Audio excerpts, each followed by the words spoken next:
तो फिर एक सज्जन कहने लगे, महाराज जी विश्वामित्र जी में तो स्वयं ताकत थी, वो राक्षसों को ललकार देते, मार देते, भगा देते, भागने पर वो भाग तो जाते थे लेकिन फिर आ जाते थे। तो कहे मार देते।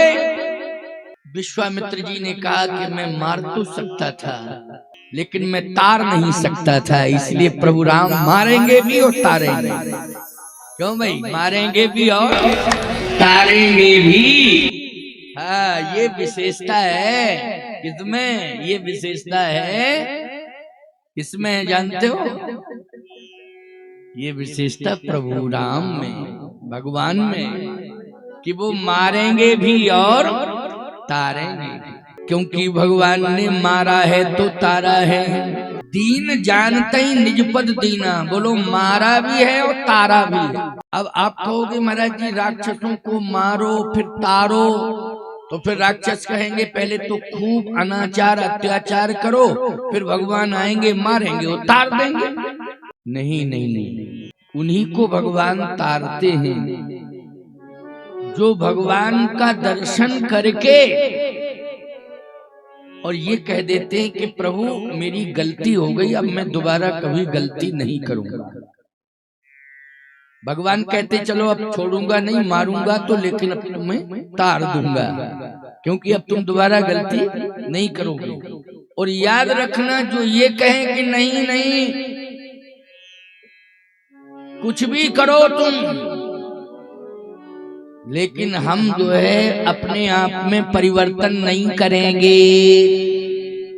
भगवान कहते हैं तो हम तुम्हें मारेंगे, और जब तक सृष्टि में ये सृष्टि चलती रहेगी तब तक हर दशहरा के दिन हर गांव में तुम्हें फूकेंगे। हर गांव में जाकर के तुम्हें फूकेंगे। अब बोलो भाई, 11 लाख वर्ष पहले रावण मरा था, लेकिन हर दशहरा के दिन फूंका जाता है, पुतला जलाया जाता है। बोलो जलाया जाता है कि नहीं? और लोग विजयादशमी मनाते हैं, राम जी की जय जयकार करते हैं और रावण को जलाते हैं, उसके मुंह पर कालिक पोत देते हैं, आग लगा देते हैं। बोलो हर वर्ष होता है कि नहीं होता है? हर वर्ष होता है। क्यों? उसने भगवान को देखने के बाद भी अहंकार नहीं छोड़ा और कहा कि मैं मर जाऊंगा लेकिन परिवर्तन नहीं करूंगा, नहीं करूंगा, नहीं करूंगा। इसलिए कहाँ राम रण हतोपचारी, मरते समय कह रहा है कहाँ है वो राम, कहाँ है वो राम, आ जाए मैं जरा मसल दूं अपनी भुजाओं से। अरे क्या मसलेगा, तू मर रहा है, क्या मसलेगा है? इसलिए ताड़का भगवान को देखकर रोने लगी। समझ गए हो कि नहीं? क्योंकि दीन जानते ही निज पद दीना। दीन, हम लोग जब भगवान के सामने मंदिर में जाते हैं तो प्रार्थना करते हैं, मौसम दीन न दीन हित तुम समान रघुबीर, अस विचार रघुवंश मणि हरहो विषम भोगीर। मौसम दीन न दीन हित तुम समान रघुवीर। मैं दीन हूं और दीनों में भी दीन हूं, लेकिन आपके समान कोई दीन बंधु नहीं है। हम लोग यही तो प्रार्थना करते हैं। ताड़का ने भी भगवान को देख करके आई तो खाने के लिए थी, क्रोध में आई थी, लेकिन भगवान को देख करके रोने लगी। भगवान ने कहा बस मारना है लेकिन तारना है। मारना तो है लेकिन तार दूंगा। दीन जानते ही निज पद दीना। कृष्णा अवतार में पूतना आई, लेकिन जैसे ही पूतना आई तो भगवान ने माँ माँ माँ माँ माँ माँ कह करके क्यों भाई? क्योंकि उसने दूध पिलाया। तो क्या कहना पड़ेगा? जो दूध पिलाती है, ईमानदारी से बताओ बच्चे को, तो बच्चे को क्या कहना पड़ता है? जल्दी बोलो, माँ माँ माँ माँ माँ। लेकिन उसका भी उद्धार कर दिया। क्यों? जो गति यशोदा मैया को दी वही पूतना। अहो वकीयम स्तन कालकूटम जिघांशया पाय यदपुषाध्वी लेभे गतिं धातृचितां ततोन्यं कंबा दयालुं शरणं ब्रजे। भगवान के समान कौन दयालु कृपालु होगा कि एक बार माँ माँ कह दिया तो उसे माँ बना करके जो गति यशोदा जी को दे दी वही पूतना। प्यारे, भगवान तो भगवान, लेकिन परिवर्तन जब तक नहीं आएगा तब तक भगवान तुम्हें कुछ भी नहीं देंगे। और यदि परिवर्तन तुमने कर लिया है तो भगवान अपना सब कुछ तुम्हें दे देंगे।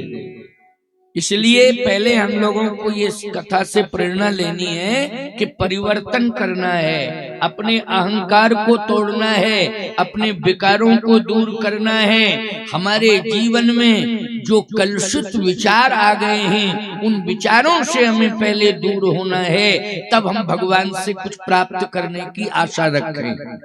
और यदि तुम्हारे अंदर ये सब दूर नहीं हो पा रहे हैं तो नाटक करने से कोई फायदा नहीं है, इसलिए मिलेगा कुछ नहीं है। अजय एक बात बताओ, गंगा जी में उद्धार के भाव से तुम प्रवेश कर जाओगे, स्नान करोगे और कहोगे माँ मेरा उद्धार करो, तो उद्धार हो जाएगा। लेकिन तुम मछली मारने के भाव से घुसो गंगा में और फिर कहो कि मेरा गंगा उद्धार कर दें, तो बोलो होगा? ये कितने नाव चलाने वाले हैं जो गंगा से मछलियां पकड़ते रहते हैं, ईमानदारी के साथ बताओ, है इनका उद्धार होगा? याद रखना, ध्यान से मेरी भावना सुनना, विचार सुनना। भाव वत्स भगवान सुख निधान करुणायन तज ममता मदमान भजिय सदा सीता रमन। यज्ञ की वेदी पर तुम बैठे हो यजमान बनके, आहुतियां दे रहे हो, ठंडी है लेकिन यज्ञ भगवान तुम्हें कितना आनंद दे रहे हैं। तो बोलो तुम आहुति देने के भाव से बैठे हो कि ठंड भगाने के भाव से बैठे हो? ऐसा तो नहीं है कि कहीं ठंड भगाने के भाव से बैठे हो कि हमारी ठंड दूर हो रही है। खबरदार, अगर तुम्हारा भाव अच्छा नहीं हुआ तो कुछ नहीं मिलेगा। इसलिए हम लोग देवताओं को प्रसन्न कर रहे हैं, हविष्यान्न दे रहे हैं, हम इस भाव से यज्ञ वेदिका के सामने बैठे हुए। क्यों भाई? यही भाव है ना। दाढ़ी को देख करके साधु मान रहे हो कि विचारों को सुन के साधु मान रहे हो? अगर दाढ़ी देख करके ही साधु मानोगे तो पंजाब चले जाओ, दाढ़ी वाले मिल जाएंगे। हर गांव में घुसो, दाढ़ी वाले मिलेंगे पंजाब में। बोलो मिलेंगे कि नहीं? क्योंकि उनका वो प्रांत ही है। इसलिए विचारों को सुन करके भाव बना लो कि नहीं हम संत वाणी सुन रहे हैं, दाढ़ी भेष देख के नहीं। समझ गए हो कि नहीं? विचार सुन के, विचार सुन करके, भाव की बात है। इसलिए ताड़का को अपना धाम दे दिया क्योंकि वो दीन हो गई, दैन्य भाव आ गया। क्या आ गया? दैन्य भाव। जानते हो सूरदास जी महाराज भगवान के सामने खड़े हैं, दृष्टि बाधित है, दृष्टि नहीं है, लेकिन भगवान का दर्शन कर रहे हैं और कुछ कह रहे हैं। इतने उच्च कोटि के महात्मा हैं कि तुलसीदास जी, सूरदास जी, कबीरदास जी, नानक जी, एकनाथ जी, नामदेव जी आदि आदि जितने भी संत हुए हैं ये परम पवित्र संत, परम भागवत हैं। लेकिन उनकी वाणी सुनो जरा, क्या कह रहे हैं ध्यान से। प्रभु मोशम कौन कुटिल खल काम, ये दैन्य भाव है। कौन सा भाव है? दैन्य भाव, दीन भाव है, जबकि उनके अंदर एक भी दोष नहीं है, लेकिन फिर भी कह रहे हैं ये दैन्य भाव है। मोशम कौन कुटिल खल कामी, यही तन दियो ताहे बिसरायो, ऐसो नमक हरा। मोशम कौन कुटिल खल काम, मोशम कौन कुटिल खल काम, जही तन दियो ताही बिसरायो, ऐसो नमक हराम। मैं आपको भूल गया हूं प्रभु, भूल गया हूं, अब आपकी शरण में आ गया हूं। अभी तक तो मैं भूला था, लेकिन अब मैं आपकी शरण में आ गया हूं। जबकि रोज जाते थे भगवान का दर्शन करने के लिए, लेकिन क्या कह रहे हैं कि आपको भूल गया हूं, भूल गया हूं, अब मैं आपकी शरण में आ गया हूं। भाषा में परिवर्तन करो, परिवर्तन करो भाषा में। अकड़ की मकड़ की अहम की भाषा नहीं होनी चाहिए। अगर अकड़ मकड़ की अहम की भाषा बोलने लग जाओगे तो याद रखना अभिमानी कहलाओगे, अहंकारी कहलाओगे, मिलेगा कुछ नहीं। ना तो तुम्हें समाज के लोग अच्छा कहेंगे और ना ही तुम्हें भगवान स्वीकार करेंगे, तुम कहीं के भी नहीं रहोगे। इसलिए हम लोग सब परिवर्तन करें और मृदु भाषिता हमारे अंदर होनी चाहिए। मधुर वाणी, मधुर वाणी किसका प्रतीक है? याद रखना, वो मधुर शब्द जो है ईश्वर के प्रतीक है, ब्रह्म के प्रतीक है। शब्द, मधुर शब्द, यही है ब्रह्म का स्वरूप। आज दीन जानते ही निजपत दीना, ताड़का को मोक्ष दे दिया। इसका मतलब है कि तरण कर दिया, उसका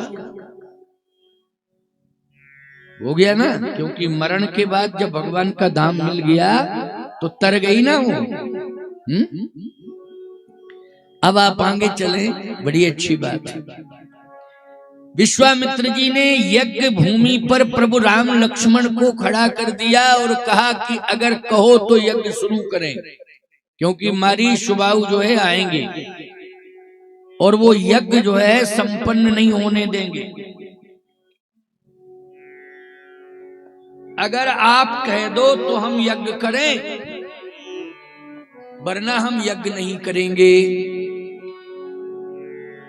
भगवान ने कहा कि आप यज्ञ के लिए ही तो मुझे लाए हो, और यज्ञ नहीं करोगे तो क्या फायदा है, आप क्यों लाए? यदि लाए हो तो आप यज्ञ करो, हम यज्ञ की रक्षा करेंगे। विश्वामित्र जी ने कहा नहीं, लाए तो यज्ञ की रक्षा के लिए है, आप करो। होम करण लागे मुनि झारी, ओ आप रहे मुख की रखवारी। सुन मारी चुन साचर कोही, ओ ले सहाय धावा मुनि द्रोही। बिन फरमान राम तही मारा, ओ सत जोजन का सागर पारा, पावक सर सुबाहु पुनि मारा, ओ अनुज निशाचर कटक संहारा। भगवान ने बिना फर का बाण दिया है किसको? मारीच को। और ये मारीच पहुंच गया समुद्र के उस पार। आप देखिए इसमें बड़ा मर्म है कि मारीच को बिना फर का बाण दिया तो ये मारीच सीधा पहुंचा कहां? लंका में। इसको लंका क्यों भेजा? अच्छा भाई, बिना फर का बाण देना था तो अयोध्या पहुंचा देते हैं, या थोड़ा सा ही प्रभाव बाण में छोड़ते तो मिथिला में जाके पहुंच जाता। लेकिन अच्छा ठीक है, दूर ही पहुंचाना था तो समुद्र के इस पार तक पहुंचा देते, लेकिन समुद्र पार करा दिया, लंका में भेज दिया। अच्छा देना ही था तो फल वाला बाण देते, लेकिन बिना फल का बाण मानी जिसमें फण नहीं है। याद रखना, फण में जहर होता है। क्या होता है? विष होता है, और वही विष व्यक्ति को मारता है। बोलो मारता है कि नहीं? लेकिन याद रखना, राम जी के बाण में कोई ऐसा तत्व है जिस तत्व से व्यक्ति मरता तो है ही, लेकिन मरने के बाद वो तर जाता है। ये भगवान के बाण की विशेषता है, और सबके बाणों में ये विशेषता नहीं है, लेकिन भगवान के बाण में विशेषता है। लेकिन मारीच को क्यों भेजा लंका? मारीच को इसलिए लंका भेजा कि आप लंका में सिस्टम बनाओ, और जितने भी राक्षस रहते हैं उन सभी राक्षसों का समूल नष्ट हो जाए, इसके लिए पहले तुम पहुंचो, पहले पहुंचो। आपको एक बात बतावे, सिस्टम भगवान को बनाना पड़ता है। लोग कहते हैं कि बताइए, राम जी इतने प्रभावशाली हैं, लेकिन वो सीता की रक्षा नहीं कर पाए, रावण उनको चुरा के ले गया। राम जी इतने प्रभावशाली हैं कि मेघनाद के बाण ने लक्ष्मण को प्रभावित कर दिया। राम जी इतने प्रभावशाली हैं तो इतने रोए, इतने परेशान हुए, तुरंत काम कर देते। नहीं नहीं नहीं, सनई सनई धीरे धीरे काम करना पड़ता है।